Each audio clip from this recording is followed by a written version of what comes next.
nos vamos a ir con nuestra primera invitada, con Pilar Iglesias Aparicios, para hablar de un concepto que yo creo que ahora está muy de moda, desgraciadamente, que es el gatopardismo, es que hacer parecer moderno el hilo negro del machismo, de la misoginia y de la opresión de toda la vida.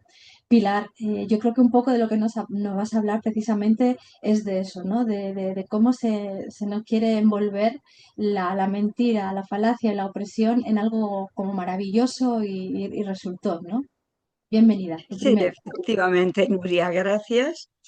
Precisamente mi intervención yo la titulaba algo así, como la maternidad subrogada, un rostro moderno de una práctica antigua, porque se suele vender por parte de la gente partidaria de la maternidad subrogada como un gran avance, como una defensa de derechos de aquellas personas que no pueden procrear, diríamos, de una manera natural, pero realmente es únicamente poner los avances de la biotecnología al servicio de una práctica muy antigua, que es el robo de la maternidad a las mujeres. Y bueno, voy a permitirme leer una frase de Adrienne Rich, porque creo que podríamos decir con ella que no hay nada revolucionario en el control del cuerpo de las mujeres por parte de los hombres, que el cuerpo de la mujer es el terreno sobre el que se asienta el patriarcado.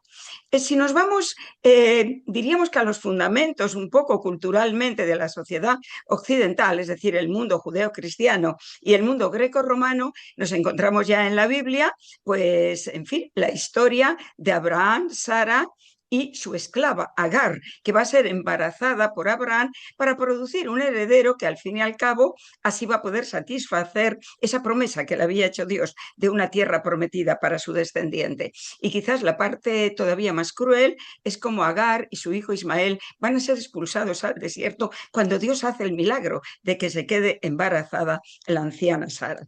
Si seguimos, pasamos hacia los mitos griegos, encontramos también el robo de la maternidad que efectúa Zeus al devorar a Metis, embarazada de Atenea, para que Atenea nazca de su propia cabeza, de la cabeza del padre, un absoluto simbolismo. Volviendo a la Biblia, tenemos el primer ejemplo de mal consentimiento, tanto que se habla también del consentimiento de las mujeres en la maternidad subrogada. Es que realmente podemos preguntarnos si un adolescente puede conceder un libre consentimiento para convertirse en la madre de un hijo de todo un Dios que además va a perder prácticamente desde el momento en que es concebido. Es ese primer ejemplo de un terrible consentimiento y por otra parte un símbolo de una construcción muy perversa para las mujeres, la de la Madre Virgen, en que se nos roba el disfrute de nuestra sexualidad, pero se nos exige el sacrificio, esa permanente entrega a los otros altruista que también está presente en la maternidad subrogada. Si volvemos a Grecia, pues también tenemos en las Euménides de Esquilo cómo Oreste no es juzgado cuando asesina a su madre Clitemnestra, porque la madre ha sido simplemente una vasija para contener la semilla masculina que es la que produce la vida. Si continuamos por la historia, voy a hacer mención del excelente capítulo de Yoshi Yanagihara en el libro de gestación subrogada, que también coordinó la versión española nuestra compañera Berta, porque en este capítulo, que lo llama La historia de las criadas escarlatas en Asia Oriental, nos habla de los contratos de gestación en China, donde familias que no podían concebir, pero evidentemente familias adineradas, pues también tomaban prestado, nos dice ella, el vientre de una mujer para engendrar descendencia. Y esta práctica se continuó pues desde el siglo XIV hasta los primeros años del siglo XX a través de las dinastías Ming y Qing. Pero también nos habla de Corea, donde había otra práctica similar con las llamadas Sibaji, mujeres que también eran contratadas por familias adineradas infértiles para que el hombre mantuviera relaciones con ellas y producir un heredero. Si la criatura que nacía era varón, la familia se quedaba con ella y la mujer recibía la compensación económica acordada. Pero si nacía una niña, la compensación económica era mucho menor. Esa niña se quedaba con su madre y estaba condenada a ser ella también una Siva allí. Vayamos estableciendo relaciones con todo lo que van a contar las compañeras de la maternidad subrogada actualmente.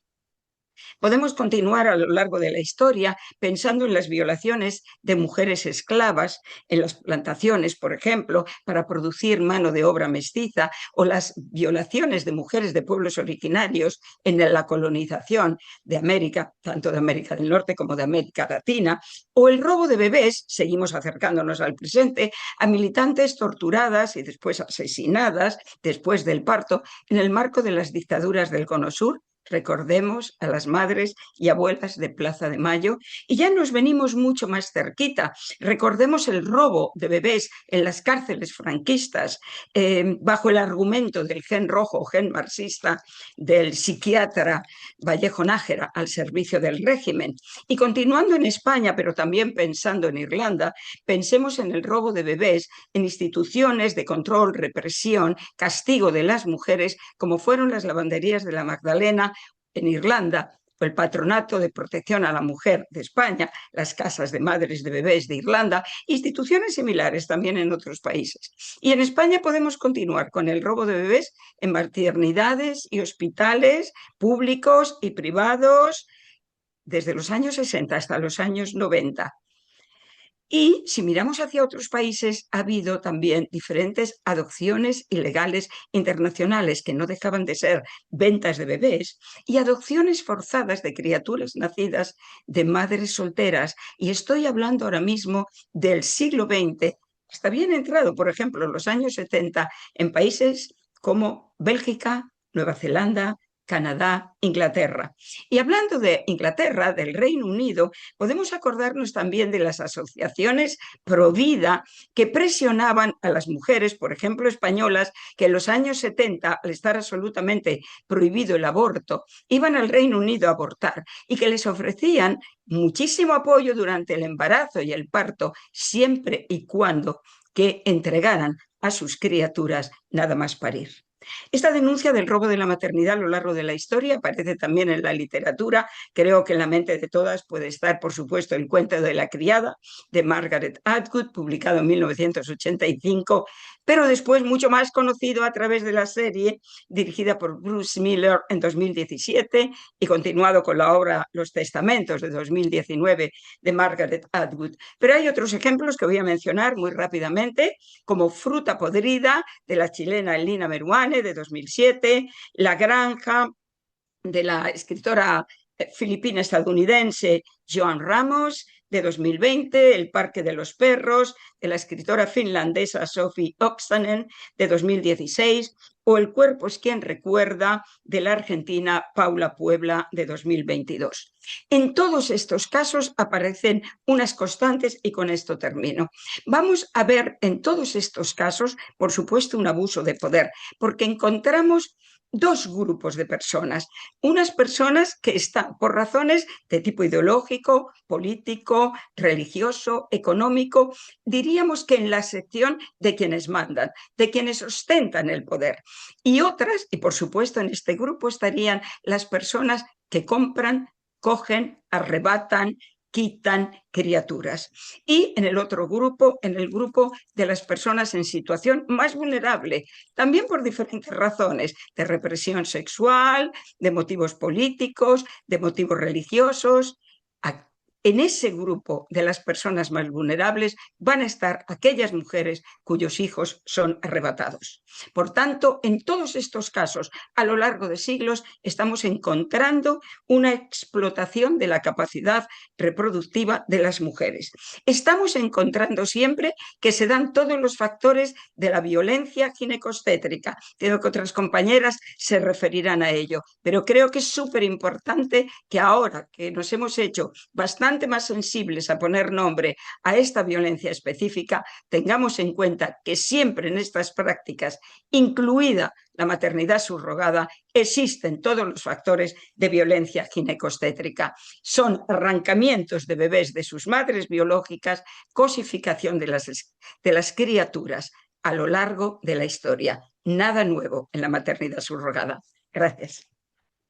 Pilar, pues muchas gracias porque hemos hecho contigo un viaje, ¿no? No solamente a la geografía, sino también a los hechos brutales consumados y de los que tenemos, bueno, pues la prueba mayor, que son ese arrancamiento, ¿no? De la maternidad, ese despojo de las mujeres, pero también de sus criaturas a lo largo y ancho del planeta. Es decir, lo que empezábamos diciendo al principio, que cuando ya se ha explotado ese bien de la materia prima de las mujeres, esto es universal.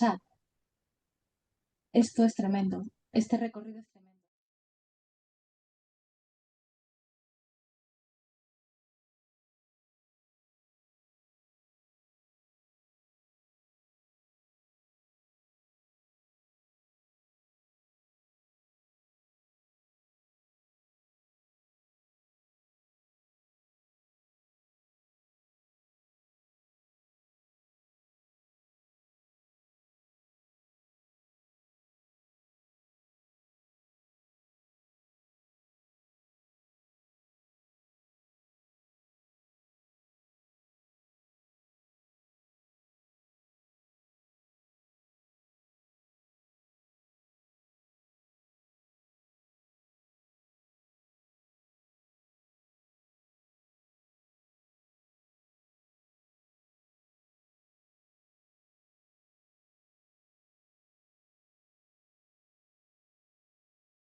ahora